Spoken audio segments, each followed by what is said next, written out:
Hello and welcome to Daily Debrief from People's Dispatch. Today, February 6, is the Global Day of Solidarity with Native American activist Leonard Peltier. Considered the longest-held indigenous prisoner, he has spent nearly a half-century in the United States imprisoned. We discuss calls for his clemency today on our show. More attacks by Israeli security forces in the occupied territories. The latest attack on Jericho on Monday has taken this year's toll to over 40 Palestinians killed. And in our final segment, updates from the Executive Board of the World Health Assembly ongoing in Geneva and what positions countries are taking on crucial health issues.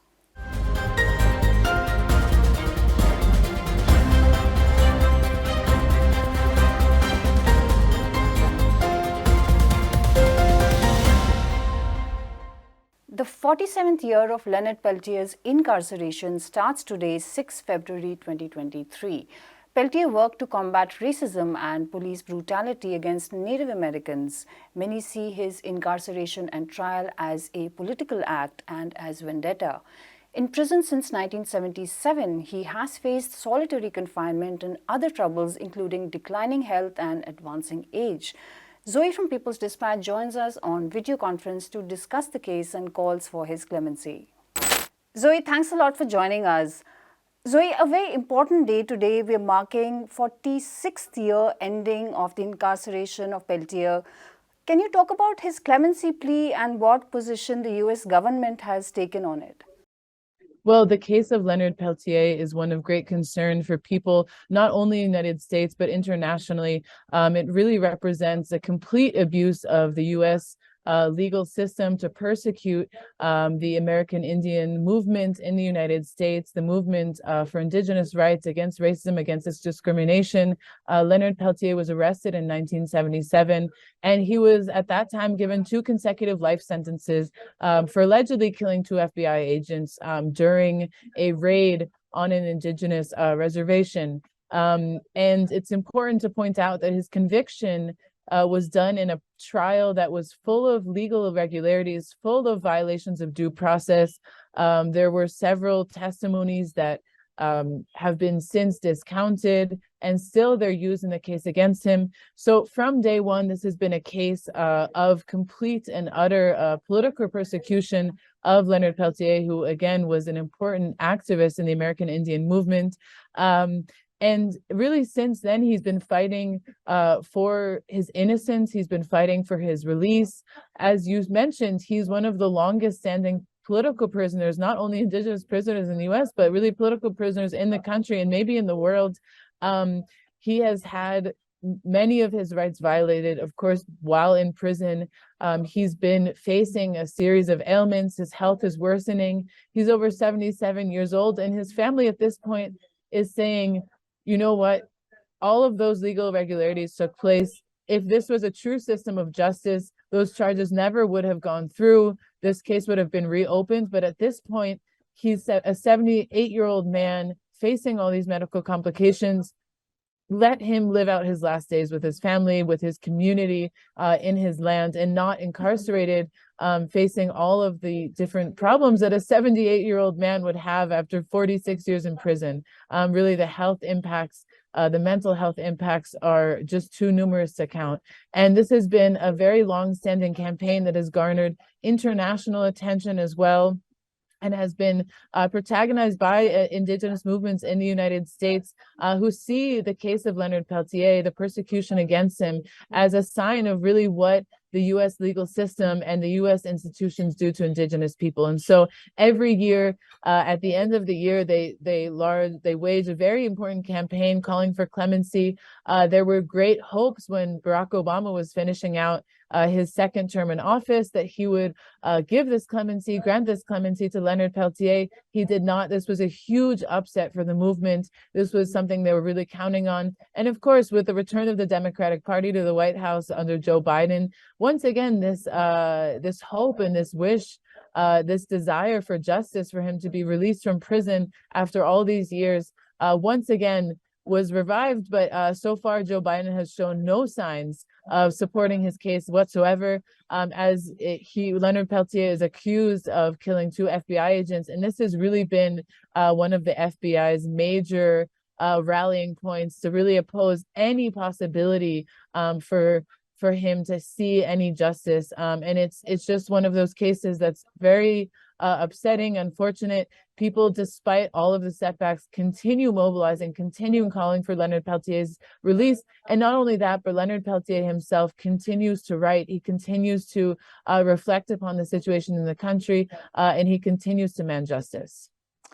Right. The rules for clemency were recently amended, and there were hopes that it would help Peltier. Why did that not come about? I think it has to do with the nature of this case, and that it's one of political persecution. And so it's not necessarily about one legal system or another, because as I mentioned, his case itself should have been reopened. It violated so many different rights of due process, so many different causal moments in this legal process that were not done correctly, that could really give so many different grounds for his conviction to be overturned. Yet because it's a case of political persecution, these rules don't really apply. The US legal system is going to wield its tools in the way that it wants to make sure that Leonard Peltier does not see sunlight, does not see freedom, and really to send a message to anyone that dares stand up to this US system, that dares to demand rights for Indigenous people. Leonard Peltier is also from an area of very fierce resistance against oil pipelines, against extractive industry projects. And this is a resistance that the US is constantly trying to crack down on. They're very intimidated by this. They're worried by what it could mean to have a strong Indigenous movement that's working with other working class movements to oppose such projects of destruction and death. And so for them, it's an imperative to keep people like Leonard Peltier in prison, to set an example and to show that they will not wield on these issues. Right, Zoe, and thanks a lot for joining us. Another gunfight by Israeli forces in the occupied West Bank on Monday has left 5 Palestinians dead. The shootings occurred during a raid in Jericho, apparently to arrest suspects in a 28 January shooting incident. Nobody died or was injured in that alleged January attack. Abdul from People's Dispatch joins us in the studio with updates on what's happening. Abdul, there have been a series of raids, and we've covered that very often on our show. But now the United Nations has said that it's illogical to have this kind of a situation, yet nothing seems to change. What explains this? Basically, the inaction by the international community is the only explanation. Israeli government, the intentions they have, and the way they have acted on their intentions has been clear for quite a long time now. And merely giving statements, using new adjective every day hardly makes any difference. And that's exactly what UN is basically doing. Instead of taking action against what Israelis are doing, see, this is merely a month into the new year, and more than 40 Palestinians have been killed by the Israeli raids. And it is not an escalation from the both sides, of course. That is a well-known fact. It is primarily an occupation, basically hell-bent on kind of oppressing, subjugating the Palestinians, and any voice of resistance, any attempts to assert what they believe in and what their just right is, basically is oppressed with massive force. So instead of kind of taking action against the aggressor, the violator of international law, the UN is trying to issue statements which basically does nothing but equates the oppressed and the occupiers. So there is no logic behind such statements. This is a well thought out provocation from the Israeli side. So it is not illogical from their point of view, and therefore the sooner international agencies like UN recognize it, the better. Right, Abdul. Now, one of the things we see in the news repeatedly is this whole thing of a raid, that there is an allegation of some kind of an attack or some shootout. We're finding the terrorist, we're finding the person who did it, and then there is a raid, and then more Palestinian men and women are killed or injured. So, is this what we saw happen on Monday and I think previously on Saturday as well? Well, Jericho is under siege for more than 10 days now. If you include today's day, so it becomes more than 10 days. Basically, on February 28th, there was the Israeli army claims that there was an attempted shootout at a restaurant, which did fail because of the gun got jammed at that time. And since then, they are looking for those two people who tried to fire in a restaurant in Jericho. And to find these two people, they have blockaded the entire city of more than 55,000 people.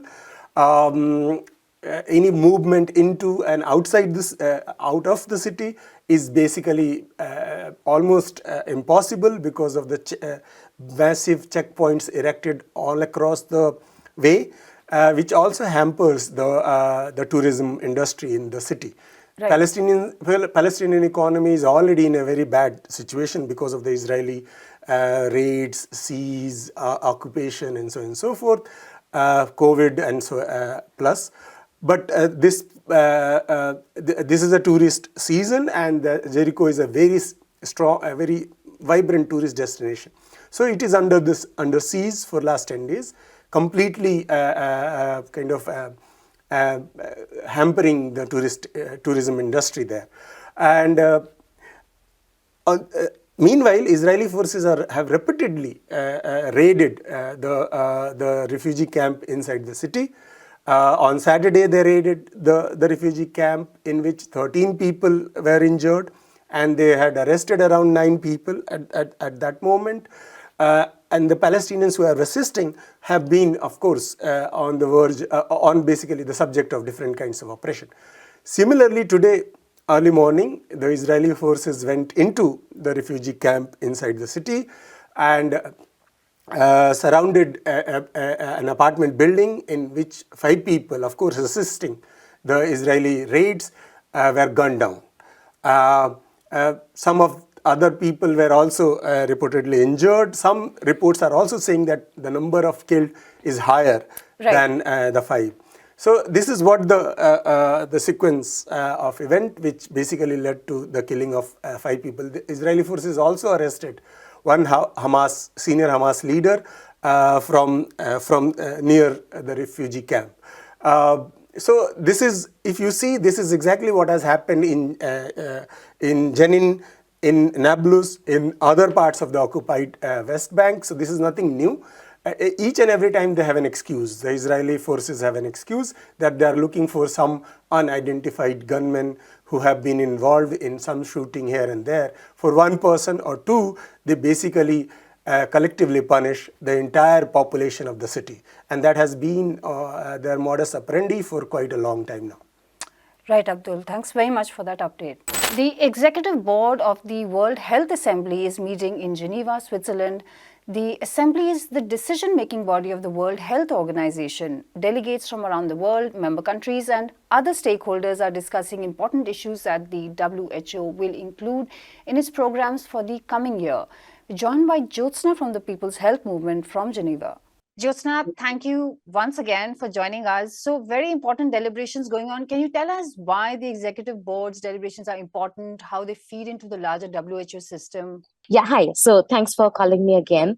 So as I told last time also, so the executive board meeting happens of WHO, which is like a pre-meeting before the World Health Assembly that takes place in the month of May, where all the countries who are members of WHO, which are like almost all countries in the world, they come together and then they make final decisions on the matters related to health. So it is important because a lot of deliberations happen during executive board meeting. So that's what is happening.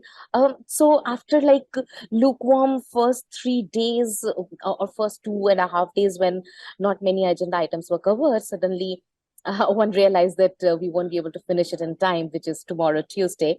And a lot of agenda items got picked up, and um, we were finishing, or WHO was finishing like 7 agendas in a day or so. But then we again saw the way international politics plays its role. So, for example, on Saturday, there was a major standoff on a report on health emergency because Russia did not agree to the language that has been used. And the evidence used regarding Ukraine. And they said that it was a very one-sided report by the WHO's Director General. And they said, and in one sense, I think correctly so, they said every life lost is a health problem. So it's not only Ukrainian lives, but Russian lives also. And we saw how US and EU came together to say that, no, this report is fine. So we saw that that is happening. But at the same time, just maybe today, if I can talk specifically, which is something which is worrisome. So we are seeing such massive earthquakes that has happened and have ravaged lives in Turkey and Syria. And at the same time, when the meeting of the World Health Assembly, a major EB meeting is happening in Geneva. But are we taking any stand despite having this meeting to ensure that a public emergency like this gets solved? And I'm saying this because public health emergency is one of the major topics of this year. And we have provisions in place which would require all of us to really support Turkey and Syria in this hour of need. But sometimes it feels like that these are two very different the place we are working at. So when we talk about health emergencies, we are thinking of pandemics, we are thinking of future pandemics. But what about this health emergency? And as one of the WHO officials mentioned to us in an informal meeting, that there is not enough funding. There is a fund which is set for health emergencies, but it is so less that, when emergencies happen immediately, you do not have enough funding to really go and support in terms of health to the people. And you are not able to intervene as effectively as you can.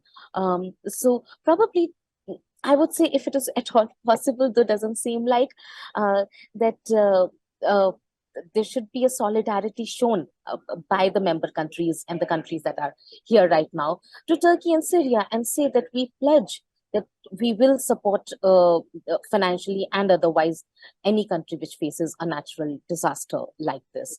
But that's what the reality and the kind of discussion that happens sometimes seem very different, and it becomes difficult to then bring them all together and what look was at what is the relevance.